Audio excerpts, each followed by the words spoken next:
as well. In the aftermath, security tightened. Every caretaker now patrolled the grounds, making it impossible for Derek to catch Professor Lupin alone. Not that it mattered. Soon a new concern arose. The first Quidditch match of the year was fast approaching. In the middle of a rainy practice, Cedric returned with grim news. "Our match has been moved up. It's this Saturday."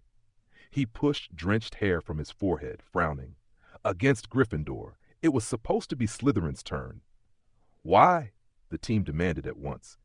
"Flint, the Slytherin captain, claims their seeker's arm is still injured," Cedric said bitterly, slamming a fist against the wall.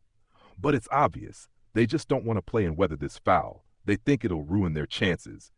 "Malfoy's arm is perfectly fine," Zacharias said darkly. "I saw that hippogriff scratch him in Care of Magical Creatures. Yes, but I swear on my wand, Madame Pomfrey could have mended it in a heartbeat." "But we can't prove it, can we?" said Beater Caravalad. "Snape will hand his team a note for sure. That means we'll be running straight into Gryffindor." Cedric nodded. "Gryffindor has almost certainly been drilling for Slytherin from the start. Against us, they'll be caught unprepared. That's our edge. But don't underestimate them. This year, Gryffindor is stronger than ever. Every position is filled with top talent, and their seeker, Potter, his gift is unmatched. That's why I've decided it's time to use our secret weapon." The mood in the locker room instantly lightened. Everyone clapped Derek on the shoulder in praise, thumped Cedric's chest in encouragement, and a couple even whistled. A week ago, Cedric had revealed to the team that they had a firebolt in their hands, though not before extracting repeated oaths of secrecy. He'd reasoned that if the team only learned on match day, the shock might make them too giddy to play straight. "A world-class broom," Shabby breathed. "Gryffindor's going to despair. I'll wager by the time our captain snatched the snitch, Potter will still be gawking on his old Nimbus." Zacharias crowed. "Enough," Cedric snapped, face stern. "Swear to me again. You breathe a word before the match, even in your sleep, and you're off the team." Chapter 7. The Quidditch Match. In the days that followed, Cedric became obsessed. From breakfast till supper, he dashed from classroom to check in with those who knew, demanding proof that no one had leaked the broom's existence. They even had to wave parchment back and forth as a cover while talking. In the common room, anyone who opened their mouth found the captain's sharp gaze fixed on them. Ernie got the worst of it. Cedric quizzed him 5 times in one evening alone, each time demanding he confirm he hadn't slipped in the last hour. To avoid the same treatment, Derek buried himself in the library, clocking more hours over his essays than ever since arriving at Hogwarts. Even so, Hermione didn't look much better off. Fatigue hung heavy on her face, her hair frizzed into near explosions, reminding Derek of a peculiar fashion trend from his past life. More troubling was the gloom in her expression. "I got a cat. You saw him on the train. Crookshanks. He's fascinated with Ron's rat Scabbers, and it's made things tense between us." She hesitated, then asked, "Do all cats chase mice?" "Not always," Derek said. "My grandmother kept 3 cats. One of them, Stephen, was only interested in eating kibble and having his chin scratched. He was the fattest of the lot. Honestly, I doubt he could still catch a mouse if he tried." Hermione looked like she wanted to ask more, but Derek caught sight of Ernie waiting near the library door. "Sorry, I've got to go," he said quickly, shoving his things into his bag.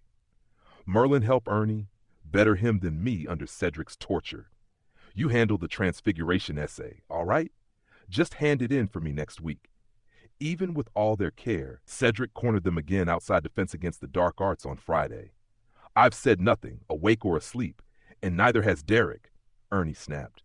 "That's the 20th time in 3 days, Cedric. Thank you, but we have class now." Before Cedric could retort, they slipped inside, only to find Snape waiting at the front. "Sit down," he drawled.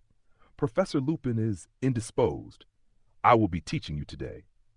The weight of his authority from potions silenced the class. No one dared ask what had happened to Lupin. Instead, Snape tossed aside the lesson plan and launched into a detailed monologue about werewolves, their cycles, their symptoms, their weaknesses. His voice dripped with relish as though he savored every word. At the end, he assigned 2 rolls of parchment on how to identify and kill a werewolf. "He can't do this," Ernie fumed afterward. He's just a substitute. The match is tomorrow, and 2 rolls of parchment will eat our whole weekend. Right now, I wish Black would stumble into the castle and take Snape out with him. 2 curses gone in 1 stroke. The world a better place. Saturday morning, the Hufflepuff table became the focus of the Great Hall. The team decided the firebolt deserved pride of place, setting it carefully in the center with its nameplate turned outward. When Cedric stormed in, Zacharias and a few others were busy rigging a platform to raise it higher. "How could you?" Cedric shouted, panting, fury written across his face. "Stealing the broom from my room? When I woke up and found it gone, I nearly lost my mind. Took me 10 minutes just to convince myself I hadn't been confounded. And then—" "Captain, you worry too much," Shabby said. "The secret's out. Did you see the Gryffindors' faces? Like they'd been struck by lightning. We've already won." Chewing a fruit tart, Derek glanced over at the Gryffindor table. Every face there was stormy. Their players had clustered around Oliver Wood, voices rising in heated debate as they argued whether the broom really was a firebolt. "Even if we're using it, this isn't the way," Cedric raged on. "What if someone hexes it now?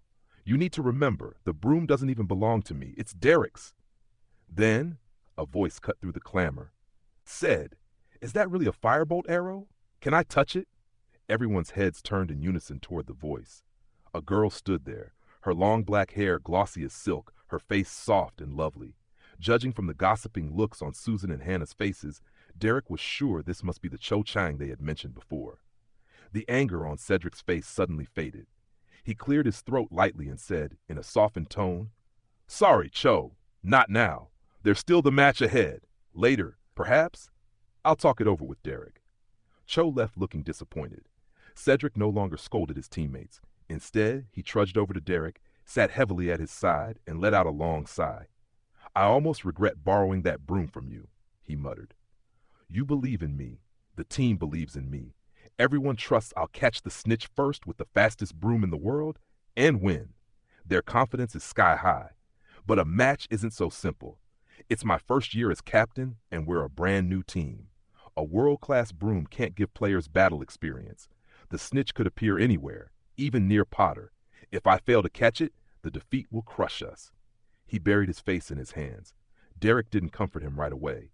Instead, he piled Cedric's plate with bread, eggs, and a mountain of sausages before saying, "No need to ask me. I agree." "What? Your girlfriend. She just wanted to touch the broom. I'll allow it. Take her to the lake. Let her try a flight. Or better, share a broom ride together and soar over the castle. She'll fall for you completely." Cedric looked flustered. "I didn't mean today." "You were definitely tempted just now," Derek said calmly. "Thinking about a date with the girl you love, that takes off the pressure, doesn't it? No seeker can promise to catch the snitch every time. If you really want the cup, every teammate has to fight for it. It can't all rest on your shoulders. To be honest, seekers often look like lone heroes, but Quidditch is still 7 against 7. You don't carry everyone alone." Some of the heaviness left Cedric's face. "Thanks for that. I do feel lighter." He tore into his breakfast like a starving man. "These days it feels like I've been drowning, choked for breath." Derek chuckled. "Trust me, compared to death, all of this is trivial. Hopefully that thought helps you ease up completely." Cedric ignored him, crammed the last piece of bread into his mouth, and stood. He grabbed his broom from the center of the table, sparking a roar of cheers from the Hufflepuff table, and beckoned his 6 teammates to leave the hall together. 10 minutes later, Derek followed the stream of students toward the pitch. By then, word that the firebolt belonged to him had spread everywhere. Every Gryffindor, even Professor McGonagall, was glaring openly. The look Ron Weasley gave him told Derek their train ride friendship had sunk without a trace. The day was dreadful for Quidditch. Gale winds rocked the brooms up and down, while rain lashed so hard no one could see properly. It was misery for both players and spectators. In such weather, Cedric was dazzling. He cut through the downpour like a spear, his broom steady as if untouched by the storm, a golden streak in the sky. Harry Potter, astride his Nimbus 2000, labored to keep pace, trying to disrupt Cedric's path. The commentator was Gryffindor's Lee Jordan, whose frustration was plain. "All right, look at this. Hufflepuff Seeker Cedric is completely dominating Harry, and I don't think that's down to skill. Honestly, using a firebolt, the kind of broom made for the World Cup, in a school match? Utterly unfair, if you ask me. Hufflepuff boos were swallowed by wind and rain. Jordan, kindly tell us the match progress. Professor McGonagall's sharp voice cut in. Just a personal observation, Professor. By the way, Harry's perseverance in this storm is remarkable. His spirit. Jordan. Fine, fine. The quaffles with Hufflepuff. Zacharias charges the goal. He scores. Wood misses the block. Hufflepuff fans cheer. With rain this heavy, the keeper's sight is nearly useless. Stopping the quaffle is near impossible. Both sides will score more easily. I'd still say Wood's the stronger keeper, but at this rate, the gap will widen fast. The firebolt may not even be the deciding factor. Jordan, the match! Stick to the match! Right, right. Gryffindor leads 50-10. Just as I thought, if blocking the quaffle is this hard, catching the snitch will be nearly impossible. He's right, Derek shouted, wand raised to shield himself with a conjured umbrella. In weather like this, if they can't find the snitch, what then? Are we stuck here forever? If the snitch isn't caught, the match doesn't end, Ernie bellowed back. We'll stay here and support them. In this storm, even sitting shoulder to shoulder, Derek and Ernie had to yell to hear each other. The only sound that truly carried across the pitch came from the commentator's magically amplified voice. With Gryffindor controlling that, Hufflepuff's cheers could hardly balance it. Suddenly, the stadium erupted in screams. A golden blur streaked downward like gravity itself had doubled. A faint flash of gold flickered just ahead of Cedric's dive. Harry froze at the critical instant. By the time he snapped into action and dove, Cedric had already pulled up, arm raised high, his hand clutching the golden snitch. Madam Hooch's whistle blew, but no one cheered. Harry was falling, slipping from his broom, plummeting from 50 feet up. Derek's worst fear in flight was now happening before his eyes. Seconds later, he saw the cause. Swarming Dementors had drifted from the edge of the grounds onto the pitch, and a chill that had nothing to do with the storm crawled over his skin. At once, every gaze turned toward the staff stands. It was as though Dumbledore himself had ignited into flame, his presence swelling to fill the world. An invisible weight pressed down on the pitch as the headmaster's fury poured into every living creature. He raised his wand, and a brilliant silver curtain of light burst forth. A magnificent bird shot into the air, driving straight at the Dementors. They fled the stands at once, gliding away to the distant edges of the grounds, back to their posts. Meanwhile, Harry's fall slowed, until at last he drifted gently into the mud of the pitch. In that suffocating atmosphere, even victorious Hufflepuff felt no urge to cheer. Students hurried back toward the castle, as though the Dementors might yet be stalking close behind. Author's note. Sorry, had to rewrite a few words. Should be fine now. Chapter 8. The Request. Hufflepuff had won, but the common room was silent. The shadow of the Dementors had shaken them all. Too frightening, Susan whispered from the armchair nearest the fire. That cold, those terrible memories. She shuddered again. Hannah wrapped her arms around her, murmuring comfort. Zacharias, meanwhile, was flushed with anger. I'm writing to my father. How can the ministry allow this? Our safety was put at risk. With that, he stomped loudly upstairs. Ernie scowled after him. And what good will that do? Will his father change Fudge's mind? I doubt it, Cedric said suddenly. He had been silent till now, gripping a butterbeer bottle, and his voice made them all jump. Black's escape shook the entire wizarding world. It's the first time anyone's broken out of Azkaban. Fudge was humiliated before the International Confederation of Wizards. He would have been forced out if not for Dumbledore's backing. Recapturing Black is Fudge's obsession now. Ernie muttered several choice curses involving hell, filth, and the ministry.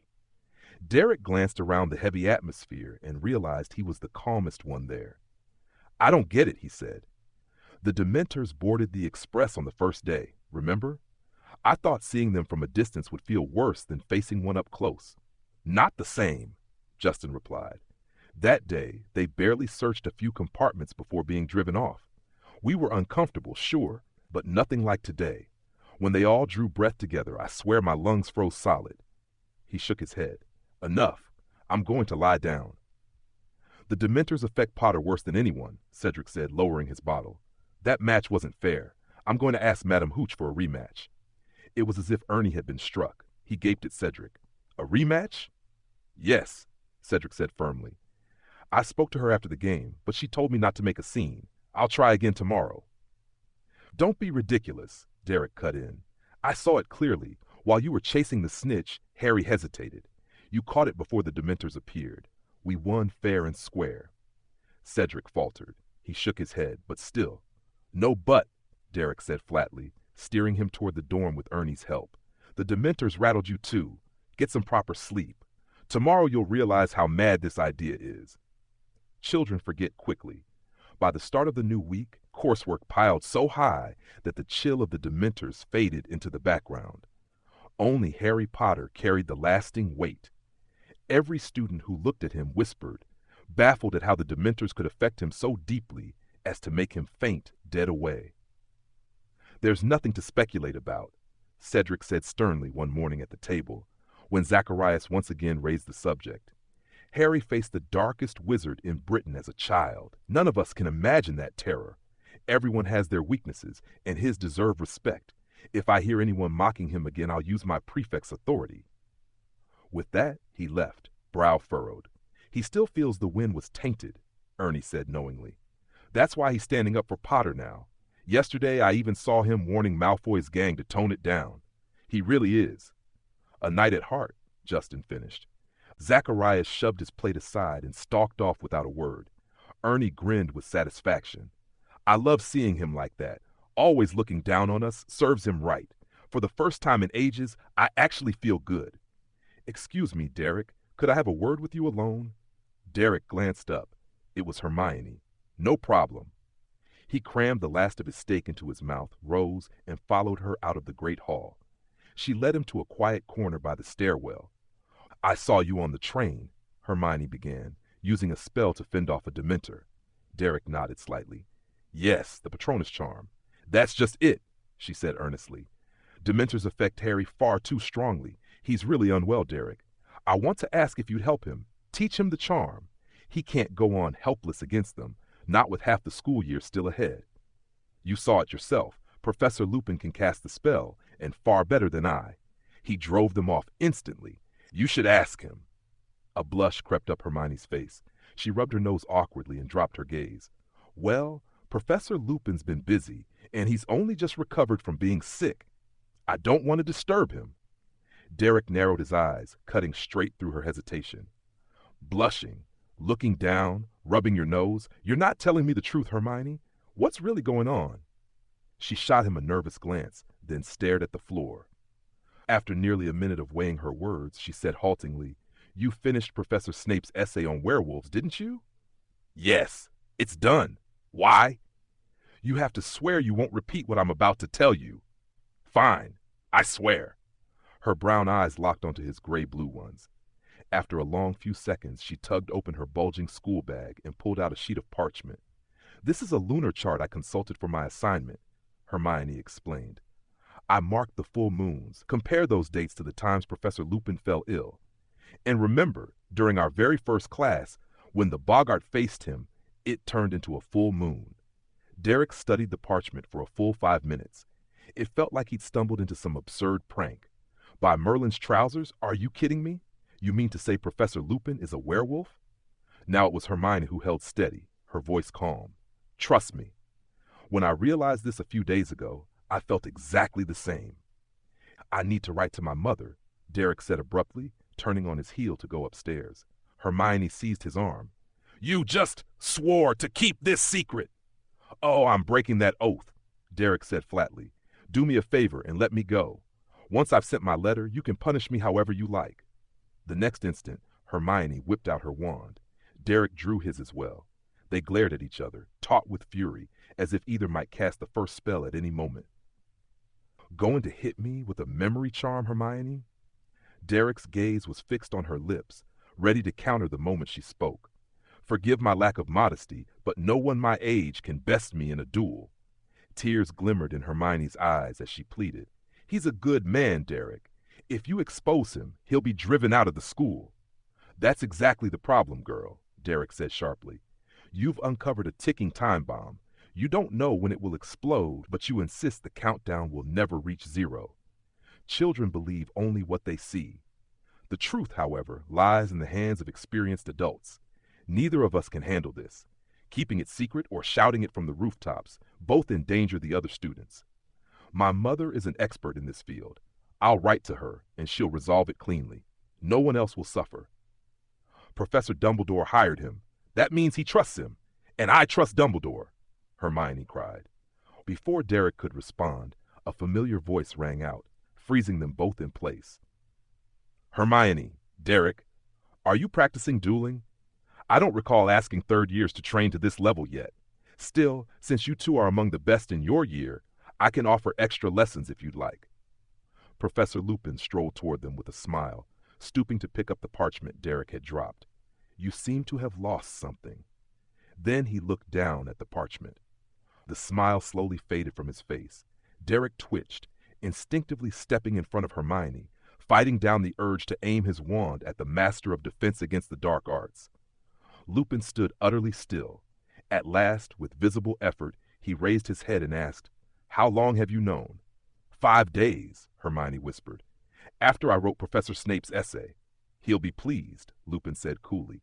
That was exactly why he assigned it, to see if any of you could recognize the signs. You checked the lunar chart, and perhaps you also noticed my boggart turning into the moon?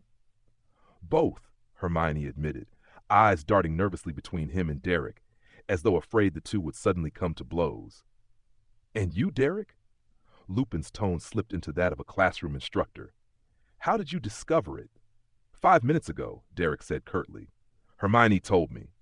Lupin let out a short, dry laugh. Even if Hermione hadn't told you, you would have figured it out soon enough.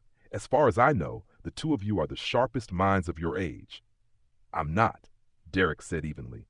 I still lack resolve.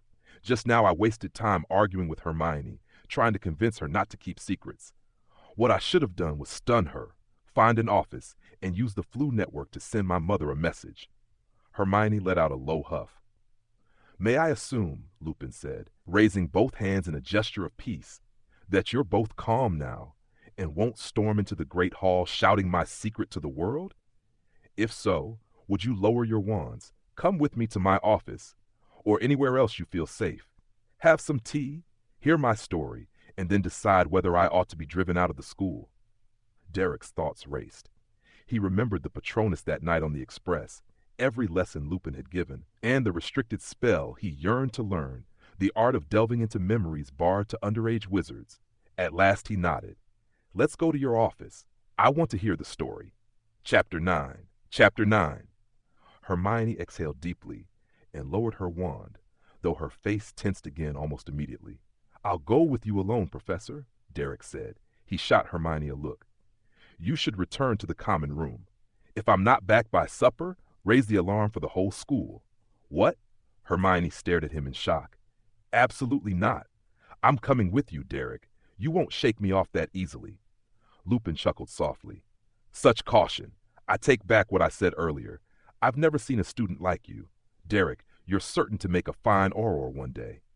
Derek ignored him, explaining patiently to Hermione. Think about it. Splitting up means we won't be taken down together. No risk of memory tampering or worse. It's the safest option. If you still want to hear his story, you can ask him later, or I'll retell it for you. No, Hermione said firmly. We'll go together. Professor Dumbledore won't allow the kind of thing you're imagining to happen. Derek paused, weighing her words. Then a brilliant plan struck him, one that needed Hermione as the indispensable third. All right, together, he agreed with a nod. Tension eased from the air as they turned and headed upstairs toward Lupin's office. Purely curiosity, Lupin asked as they climbed. What do your parents do, Derek? I'm very interested in what kind of family raises a child like you. My mother was an Auror. Since I was 4, I've been sitting in her office reading through her reports. Wow. Hermione's eyes widened with awe. She gazed at the top of Derek's head as though saluting Madame Greydove herself. Lupin looked relieved. Remarkable. You'll surpass her one day, he said. When you spoke earlier, for a moment I thought a seasoned Auror was standing before me. You carry a maturity far beyond your years. Then he allowed himself a wry smile. You don't seem like a Hufflepuff at all. Perhaps Slytherin or Ravenclaw would have suited you better." Hermione flinched at the remark. She studied Derek closely as though trying to see straight through him before saying in disbelief, "Please, Professor, Derek is nothing like Malfoy." "In fact, the Sorting Hat did consider Slytherin," Derek said with a shrug. "But I wasn't pure enough blood, so it let go of the idea. I don't much like Hogwarts' way of dividing houses anyway. All those traits exist in every student, just in different measure. A person has many sides. We shouldn't stamp a single label on a child and hammer it in. In this whole matter, both Hermione and I have shown qualities that don't belong to our houses, haven't we?" A flicker of remembrance crossed Lupin's face. They let the subject drop and walked on until they reached his office. It was Derek's first time there. Compared to Lupin's shocking secret, the office itself was underwhelming. A desk faced the window, and in the fine weather, sunlight spilled across its surface, filling the room with warmth. "Please, sit." Lupin drew a kettle and cups from a drawer. "I'm afraid I only have tea bags. Hope you don't mind." Both Derek and Hermione shook their heads. Lupin tapped the kettle with his wand. Steam whistled from the spout.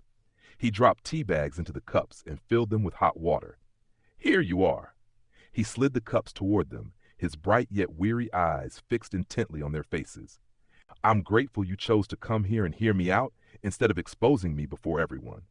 If my identity were revealed, I'd have no choice but to leave Hogwarts. It isn't easy for a werewolf to find work. No employer wants someone who has to disappear every month." "But Professor Dumbledore accepted you," Derek said. "That's part of my story," Lupin replied. "My father was an ordinary wizard. Unfortunately, he offended the notorious werewolf Fenrir Greyback. In revenge, Greyback attacked me on a full moon night when I was not yet 10, turning me into a werewolf." Hermione gave a sharp gasp of horror. "Every full moon I transform into a true wolf, fierce and dangerous. My parents had no choice but to lock me in the cellar, sealing the doors with magic to prevent me from harming others."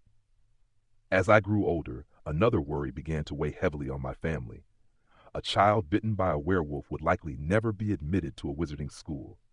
No parent would consent to their child studying beside one who might endanger them. I was born a wizard, yet I faced the possibility of never stepping into the wizarding world. Derek felt his throat tighten and quickly raised his teacup for a long swallow. But then Dumbledore became headmaster. Compassionate as he is, he stood against all opposition and sent me my letter. He said that with certain precautions, there was no reason I could not study here. To keep the other students safe, the staff built a house away from the castle, the Shrieking Shack.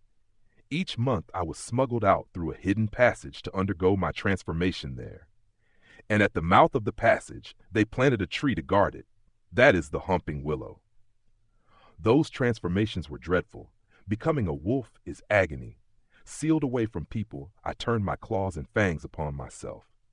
The screams and howls the villagers heard all came from me. Dumbledore encouraged rumors that the Shrieking Shack was haunted, so no one would dare pry into its secrets. In such circumstances, I still found friendship, still found life. I graduated from Hogwarts without ever injuring anyone. Derek noticed that Lupin hesitated on that last sentence, a shadow of guilt flickering across his face. Clearly, the truth had not been so simple. Hermione, however, was too moved to see it. Her eyes were brimming with tears. Not until recently, with Damocles Belby's invention of the Wolfsbane potion, did I have the chance to return as a teacher. Dumbledore went to great lengths to persuade the governors. Every month Professor Snape brews the potion for me. It allows me to remain safe. If I take it for the week leading up to the full moon, I transform while retaining my mind. I curl up in my office as a harmless wolf until the moon wanes. So, if you cannot accept this, I understand. Objectively, my presence still places every student at risk. In that case, I will submit my resignation to Professor Dumbledore." The office was utterly silent. Tears spilled down Hermione's cheeks as she turned to Derek with fierce resolve. "I still think we should keep this secret. I trust both Professor Dumbledore and Professor Lupin completely." Derek had already been moved as much as Hermione. He too decided to keep the secret, even from his mother. Maturity and reason did not make him inhuman. He felt deep sympathy for Lupin's plight and wanted to help. Yet human nature was complex. He also saw opportunity. If he could use this bond to learn magic from Lupin, then everyone would gain something without anyone being harmed. I believe in you, Professor. A wizard capable of summoning a corporeal Patronus surely walks in the light. I'll keep your secret, Derek said. Hermione beamed through her tears. But I want a safeguard as well, something to guarantee everyone's safety should anything go wrong. Oh? Lupin straightened, fixing Derek with a steady gaze. And what sort of safeguard do you propose? An unbreakable vow, Derek answered without flinching. We swear to each other. Will you agree? The office froze in stunned silence before Lupin suddenly burst into laughter. Remarkable. Truly remarkable. Such fearless courage, Derek. You've surprised me again.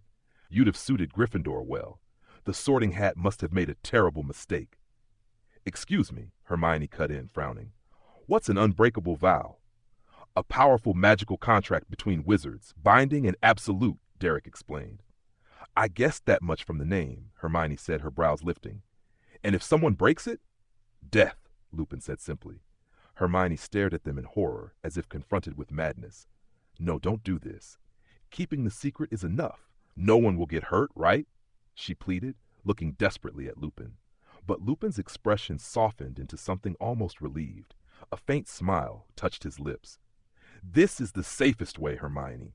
If something happens, the vow is the final protection. Should I ever lose control, the vow will kill me instantly. No innocent would be harmed. I will swear to keep Professor Lupin's secret, Derek added firmly. I'm willing to share this risk with him. Hermione looked close to breaking down. Why don't you make me swear as well? She cried. Because you already trust Professor Lupin, Derek said. But I'm the one asking him to swear the vow. It wouldn't be fair unless I swore in return. That way, he knows I'll never betray him either. Take out your wand, Hermione. We need you as our witness. Hermione's eyes went wide, tears spilling freely. She looked from one to the other, and both met her with unwavering resolve. At last, she drew her wand with trembling hands. What do I do? Lupin knelt before Derek, their right hands clasping firmly together. Touch your wand to our joined hands, Derek instructed. Hermione obeyed. Professor Lupin, while teaching at Hogwarts, do you swear to take the full dose of Wolfsbane potion on time and to avoid harming any student during your transformations? I do. A thin, blazing tongue of fire shot from the wand, like a glowing, heated wire coiling around their joined hands. Derek, while I'm teaching at Hogwarts, do you swear to keep my identity as a werewolf a secret and not reveal it to anyone outside this office? I do. A second tongue of fire shot from the wand, intertwining with the first to form a slender crimson chain. Their hands released and the red chain slipped beneath their wrists. After the ritual, the three of them were momentarily speechless. Derek broke the silence. Professor Lupin, if I ever have questions outside of class, will you help me? Lupin looked genuinely surprised. I thought you wouldn't even consider coming to my office this term. Of course I'll help you with any extracurricular matters. Chapter 10. The Meeting. By the time Derek and Hermione left Lupin's office, night had fallen. They stood in the corridor for a moment, wordless. A few hours ago, they had been pointing wands at each other in anger. Now, they shared the responsibility of guarding a life-altering secret. The sensation was disorienting. Let's get some dinner, Derek said. I'm starving. This afternoon's exertion was unusually exhausting. Hermione nodded. They walked silently to the Great Hall entrance. Hermione paused. Trouble with your ancient runes homework? Want to copy mine? Derek teased. Suddenly, Hermione threw her arms around him. Fearless courage and a calm mind. Derek, you really are an extraordinary wizard. I think you're the top of the year, Hermione, Derek replied awkwardly. Hermione let go, and he noticed her eyes glistening. I just read too much, Hermione said. With a bit of cleverness, today I saw something more important. Lupin was right. You will make an excellent Auror. Derek said nothing. Then hesitantly he asked, So, we're still friends, right? Hermione smiled. I have to say you're not so clear-headed on this matter, Derek. Of course we're still friends. See you tomorrow. See you tomorrow. At the end of November, in the Quidditch matches, Hufflepuff defeated Ravenclaw. Cedric made no concessions to his girlfriend, the Ravenclaw Seeker. And with the overwhelming advantage of the firebolt, The match ended in just 15 minutes. After the previous victory over Gryffindor, where Hufflepuff won by 110 points, their lead expanded to 220 points after Ravenclaw, putting them firmly ahead among the four houses. In this situation, Hufflepuff had a strong chance to claim the Quidditch Cup. The whole house was elated, and Cedric regained some of the pre-match nervousness he had previously exhibited. "We're undefeated so far, but there's still a critical problem," Cedric said seriously. "In the first two matches, I caught the snitch quickly, adding 150 points and securing the win, but that relied both on the broom's advantage and a bit of luck." "You're an excellent seeker, Captain," Derek said. "Indeed, very skilled," Shabby agreed. "The problem is," Cedric continued, ignoring them, "we're always trailing in quaffle points." He surveyed the keeper and the three chasers, all of whom lowered their heads awkwardly. "I can't catch the snitch every match, team," Cedric said, pacing and emphasizing his words with hand gestures. "If we want the Quidditch Cup, everyone has to give their all. I can't do it alone. If our opponents lead by more than 150 points before I catch the snitch, we're finished." Derek noticed Cedric quoting something he had said at the table and grinned. Cedric shot him a sharp warning glance. "So our training goal is to improve our scoring," Cedric concluded. In the following days, he formed and joined the second chaser group to spar against the three main chasers, aiming to enhance their offensive play. As expected, Derek was part of this group, which meant he lost his previous ability to skip training. Yet during the grueling practice, he clearly felt his skills improving. A deep desire grew within him to showcase his hard-earned flying and precise quaffle throws in the matches. 2 weeks before the term ended, the sky cleared to a brilliant white, and the muddy pitch was dusted with a sparkling frost one morning. Inside the castle, the festive spirit of Christmas was everywhere. Professor Flitwick had decorated his classroom with tiny glowing fairies that flitted about constantly. Students chattered excitedly about their holiday plans. Derek, too, looked forward to Christmas. His family intended to spend it in the Alps. The final week of the term had arrived, bringing another chance to visit Hogsmeade. This time, Derek didn't need to coax Ernie along. They sampled every kind of sweet at Honeyduke's, bought a few velvet wand holsters from the magical equipment shop, handcrafted to fit snugly on the arm and allow wands to be flicked out at a moment's notice. And at the Three Broomsticks, they eagerly challenged a pair of upper-year students to a game of exploding snap. At last, with his hair still slightly singed, Derek ventured alone to the shrieking shack. Knowing that the ghosts inside were actually Lupin, the house's mystery seemed far less intimidating. Derek's visit was tinged with complex emotions, a quiet desire to trace the path of Lupin's past life. To his surprise, dusty floors bore the prints of a dog. Animals aren't afraid anymore, yet humans still are. A bit ironic, isn't it? He muttered to the empty, grimy room. At 7:15 that evening, Derek guided his trunk up to the third floor, stopping before a colossal stone beast. "Lemon ice cream," he said. The beast suddenly sprang to life, leaping aside as the wall behind it split in two. A spiral staircase was revealed, slowly rising. Derek stepped onto it, and behind him the wall thundered shut. He and his trunk ascended higher and higher, until in front of him gleamed an oak door, adorned with a brass knocker shaped like a griffin. Derek knocked. "Please enter," a voice said from within. "Good evening, Headmaster Dumbledore," Derek said, stepping into the office. The room was spacious and beautifully round, alive with subtle whimsical sounds. Slender-legged tables held an array of peculiar silver objects, spinning and puffing out small wisps of smoke. Portraits of past headmasters and headmistresses lined the walls. Some were asleep, some watched him with interest, and one even twirled its moustache at him. A massive claw-footed desk dominated the room, and on a nearby shelf sat the worn, crumpled sorting hat. Behind glass stood a gleaming silver sword, its hilt embedded with a dazzling egg-sized ruby. Derek guessed it was the sword Harry Potter had used to slay the basilisk. "Good evening, Mr. Greaves," said Albus Dumbledore, silver-haired and bearded, clad in a flowing purple robe, smiling warmly from his chair. "There's still some time before 7:30. Please, sit and rest. Would you like something to drink?" "No, thank you, Headmaster," Derek replied, sitting across from him. This was Derek's first face-to-face meeting with the legendary wizard. What little memory he retained from his past life, the magical history he had studied, and everything he had observed over the past 6 months told him this man had endured ages of turmoil, wielded immense power, and possessed unparalleled wisdom. Every word and gesture here could be mentally cataloged and analyzed, transforming into insights about a person that even they might not fully understand.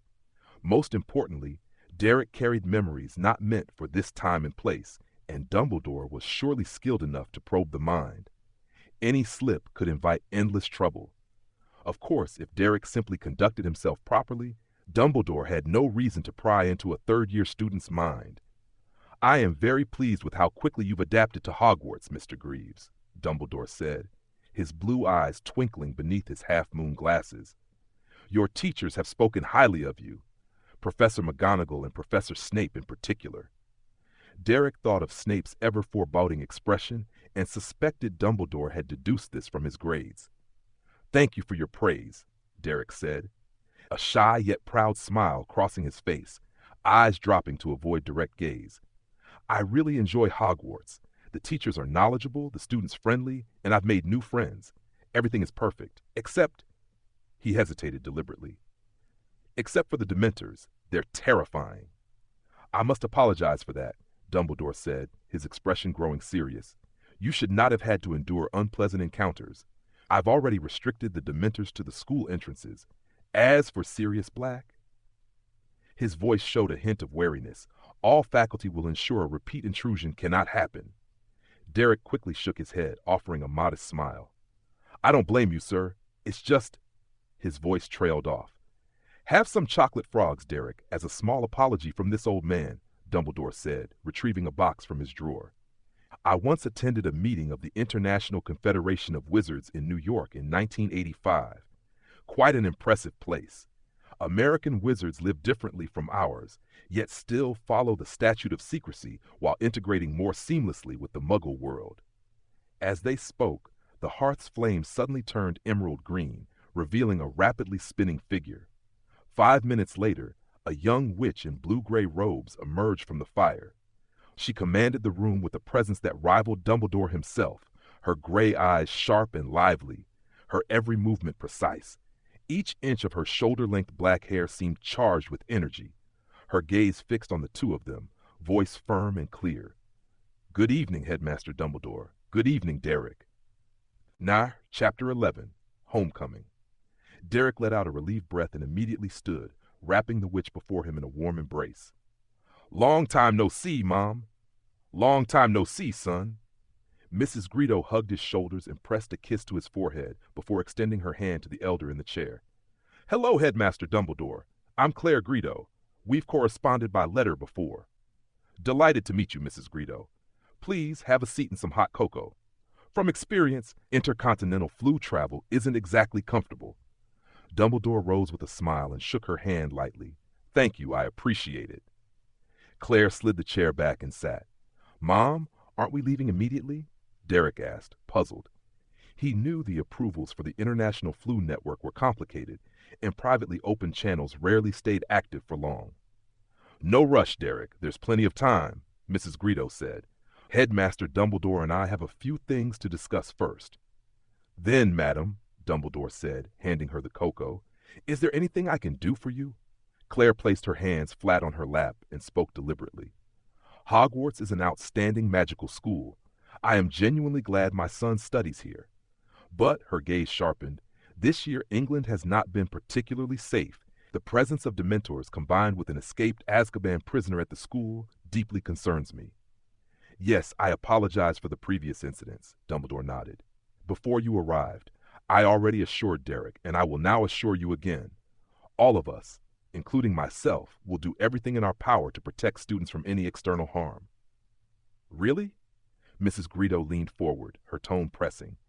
"As I understand it, Black once infiltrated the castle and nearly entered the students' common room. Have you found the method he used to bypass protections and repaired the vulnerabilities?" Dumbledore responded steadily. "We recently discovered several secret passages and have blocked them. Currently, there is no way to sneak into the castle. A curfew has been implemented. After dark, all students must return to their common rooms. Teachers, ghosts, and portraits patrol the corridors to ensure safety. Derek noticed his mother pressing her lips together. He knew the answer had not satisfied her. And the method Black used to get in? Have you discovered that? There was no doubt that Claire Greedo was sharp, direct, and adept at steering conversations to keep the upper hand. Dumbledore's lined face showed slight discomfort, and he remained silent for a moment. Derek suspected that a conversation like today's hadn't happened in this office for decades. For half a century, nearly every British witch or wizard spent their 7 years at Hogwarts under Dumbledore's watchful eye. Even those who disliked him instinctively lowered their gaze. Clearly, the woman before him was unaffected by this aura, which unsettled Dumbledore, and even the portraits of past headmasters skied and sighed in subtle disapproval. After a pause, Dumbledore raised his right hand, and the surrounding portraits quieted. "I am sorry, Mrs. Greedo," Dumbledore said, his blue eyes meeting hers. "At present, I do not know the method Black used to infiltrate Hogwarts, but trust my century-old judgment. Apart from Harry Potter, no student is currently at risk from Sirius Black." As a headmaster, giving such a conclusion to a parent might seem reckless, yet no one present questioned it. "Thank you for your honesty. I believe I understand." Mrs. Greedo stood efficiently, nudged Derek, and said, "Time to go home, son. You lead. The target is the Ministry of Magic, and we have 6 minutes and 30 seconds. Derek grabbed his suitcase and approached the fireplace. From a small box beside it, he pinched some flue powder and tossed it in. The flames turned emerald green. He glanced at Dumbledore and smiled. "Merry Christmas, Headmaster," he said. Without waiting for a reply, he stepped into the flames and clearly spoke. "United States Magical Congress." In the next instant, Derek spun rapidly through the green fire. The headmaster's office vanished. The roaring of the network filled his ears. Countless fireplaces flashed past so quickly he could barely see them. He closed his eyes to avoid nausea. The journey was far from over. It felt like a second, yet also like a year, before the fireplace violently ejected him. His Quidditch-trained reflexes saved him. He stretched out his hands to steady himself, preventing a faceplant into the ground. 742, from Hogwarts, England. A strong hand pulled him up. "Kid, I know you're dizzy, but move aside quickly. Your suitcase is to your left." "Right, thank you." Derek grabbed the suitcase a few feet away, swaying slightly, and waited for his mother. Seconds later, Claire Greedo emerged from the flames, completely unshaken by consecutive international journeys. "Good evening, Eric. Busy tonight?" she asked. The wizard guarding the fireplace tensed. "Good evening, Minister Greedo. Today, 3 more groups are expected at this station, so busy. Probably until 9 o'clock. Claire nodded. "Thank you. Merry Christmas." Eric looked pleasantly overwhelmed. The two walked straight from the flue station to the central hall of the Magical Congress. The hall was opulent, walls lined with windows, elevators stretching beyond sight, and the dim sky outside illuminated the 4-faced clock suspended above. The clock displayed the exposure level of the magical world to the mundane one and corresponding danger. Derek noted with relief that the indicator rested in the safe zone. Claire waved her wand, and his large trunk vanished instantly. "The trunk's too much of a hassle," Claire said, draping an arm around Derek's shoulders. "I don't think another apparition would end well for you. You'd probably throw up. Let's just walk home slowly, and you can tell me all about Hogwarts." When they reached the foyer and pushed open the front door, their wizard robes had transformed into matching coats, a clear touch from his mother. She smiled at Derek and tucked her wand back into her pocket. "I bought you some clothes, and this transformed coat is one of them. Try it on, and if it doesn't fit, we'll have a tailor adjust it." "Mom," Derek said with a helpless sigh, "I mostly wear robes at Hogwarts. I can only wear these clothes for a couple of weeks in America. It feels like such a waste. It's just one coat. You can wear your regular clothes underneath and layer a robe over it. I hear the British winter is harsh, dear," Claire said casually. She gestured toward Derek's head. "Looks like you've grown at least an inch these past 3 months. You'll need new pajamas, too. Quidditch training seems to be paying off." "I've regretted this ever since. I can't back out now," Derek said. I shouldn't have agreed to Professor Sprout's tryouts. The training takes up so much of my free time. It also helps you settle into a new environment, son. From your letters over the past 6 months, I know you haven't just been holed up in the library. That's good. At your age, you need friends more than books. Yeah, being at the same school as Harry Potter has really cheered me up. There's always something interesting happening around him, Derek said, teasing but truthful. Claire shook her head. I thought you'd mentioned Cedric Diggory and Hermione Granger. You admire them, right? Tell me more. Your letters never give enough detail. All I know is that one's a somewhat reckless team captain and the other's a clever, studious young witch. Cedric's recklessness comes from the broom my dad gave me. Mother and son walked the snowy streets of New York, chatting quietly and comfortably. Half an hour later, they reached a small villa, and a wave of relief and contentment washed over Derek. He was home. The next morning, the alarm clock's song woke Derek. You are my little, little apple. I forgot to turn you off last night, Derek muttered, pressing a button. No sleeping in on Christmas, of course. Sleeping in is for fools, you idiot, the alarm shouted. Derek shoved the alarm into the nightstand and headed to the bathroom, shaking his head. I really regret teaching you so much before. Now I'm paying the price. 15 minutes later, Derek was dressed and descended the stairs out, ignoring the faint sounds of final battle and mutual destruction from behind him. He froze halfway down. Today's Christmas, right? He asked uncertainly. The dining room looked like any ordinary breakfast scene. Mrs. Greengrass wore her work robes, eating sausages while reading the New York Spectre, a bulging briefcase at her feet, clearly ready for a normal workday. Your mother has some business at Congress. Derek, you can open your presents under the tree before breakfast, Mr. Jansen Greengrass said, waving. Derek put on a stern face. Don't tell me our Alps trip's ruined over some trivial congressional matters. Not really. The timing of our trip depends on your practice schedule. I'm just stopping by the ministry for a quick errand today, Claire said. First, open your gifts. Wait until your mom finishes her meal. Jansen nudged him toward the living room. She's got a surprise for you. Merry Christmas, son. Stepping into the living room with curiosity, Derek was astonished to see that his pile of presents was noticeably larger than in previous years. Looks like your social skills have improved at Hogwarts. We can finally relax a little, Jansen said from the doorway. Derek rolled his eyes. I've said it 1,000 times. I'm not autistic. I'm just too lazy to do dumb stuff with my silly classmates. Then the massive gift on top caught his attention, rattling incessantly. No way. He tore off the wrapping paper to reveal a tawny brown speckled screech owl stretching its wings inside the cage. Mom actually sent me an owl? That's a real surprise. I already have access to the public owls at Hogwarts. I thought you needed one of your own. Mrs. Greedo's voice came from the dining room. During the holidays, you'll be corresponding with friends in England. Paul can't carry your international letters forever. I need him at work. Give it a name, Mr. Greedo said. This handsome fellow will be relying on you from now on. Derek reached into the cage. The owl gently pecked his hand, and he immediately took a liking to his new companion. Panda. I'll call you Panda, Derek decided. The name reminded him of the adorable national treasure from his previous life. The owl blinked at him in acknowledgement. You've already got the firebolt early, Jansen said, but I've decided to give you a full broom maintenance kit as well. Treat your broom well, kid. At least for the next 3 years, its name should always start with top tier. Sure enough, beneath the cage sat a sturdy leather maintenance kit, complete with all necessary tools and a thick guidebook. Derek reacted calmly. You know how popular the firebolt is, Dad. Everyone on the team will help me take care of it.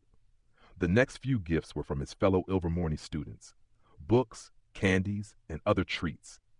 Derek set these aside and found the Hogwarts package. I'm curious about the difference, Derek asked. International mail usually takes at least 10 days to be reviewed. Why can Christmas gifts arrive overnight? Mr. Greedo gave him a light smack on the back of the head. I don't want to explain the effort your mother put into this one. Cedric had copied all his potions notes for him, leaving a note hoping Derek could earn extra points in class. Derek. Ernie gave him a pair of Quidditch windproof goggles. Hannah and Susan gifted the latest stationery sets. Justin sent 12 Jordan posters. Derek planned to hang them in the dorm immediately. Hermione gave him a gold and red pocket watch engraved with a lion, which made him smile secretly. Finally, his grandparents sent a portable music player, which he thought showed they still didn't fully understand magic school. Neither Hogwarts nor Ilvermorny could use such devices. Derek placed the pocket watch inside his coat pocket and stood to face his father. "I don't think I have anything left undone." "Now you do," Jansen said solemnly. "To prepare for any unexpected situations, your mother and I have agreed that you must practice the Patronus charm." "You can't use magic outside school," Derek protested immediately. "That's not your style, son." Claire entered the living room, carrying her briefcase, standing firmly by the fireplace. "When you were 5, you petrified your grandmother's cat with my wand. And from 8, you wanted to attend Ilvermorny and practice small spells every night," Jansen added. Derek awkwardly rubbed his nose. "I wasn't even in school yet. You can't judge me by preschool antics." "Last year, you were repeatedly practicing different forms of lumos in your bedroom," his mother interrupted. "As a member of the Congress, I allowed you to perform magic during the holidays because you demonstrated self-control. Now," she said sternly, "before the Dementors leave Hogwarts, even if you promise to stay in the castle, I want you to master this spell, the one that could save your life at a critical moment." Derek was momentarily speechless, feeling sympathy for Dumbledore after last night's ordeal. But after 13 years of similar experiences, he quickly refocused, determined to make the most of his Alpine holiday. "A few days of practice should make me proficient, right?" he asked hopefully. "Even many adult wizards can't produce a corporeal Patronus. It's so difficult." "The pace of learning is under our control," Mrs. Greedo said decisively. "At the very least, you need to perform better than you did on the Hogwarts Express. Today, your father will guide you. I'm heading to the Woolworths building, where the Magical Congress is."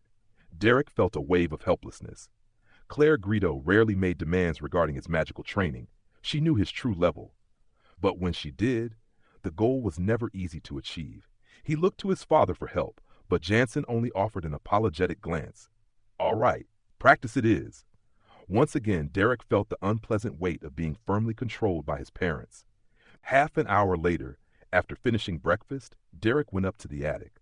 The room had been expanded tenfold with an imperceptible enlargement charm, and his father was standing in the center, waiting for him. "How are we practicing, Dad?" he asked listlessly. "Are we just going to grab a Dementor and go straight into combat?" Jansen frowned. "Your mother hasn't canceled the vacation. As long as your spell satisfies her, we can begin. You should understand that your current mood isn't conducive to practicing the Patronus charm." Derek snapped out of his daze, patting his face and taking 2 deep breaths. "I'm still a little uneasy, but basically, no negative emotions remain." "Very good. Keep that state and you'll progress quickly," Jansen encouraged. "You've probably already learned the basics from your mother's notes.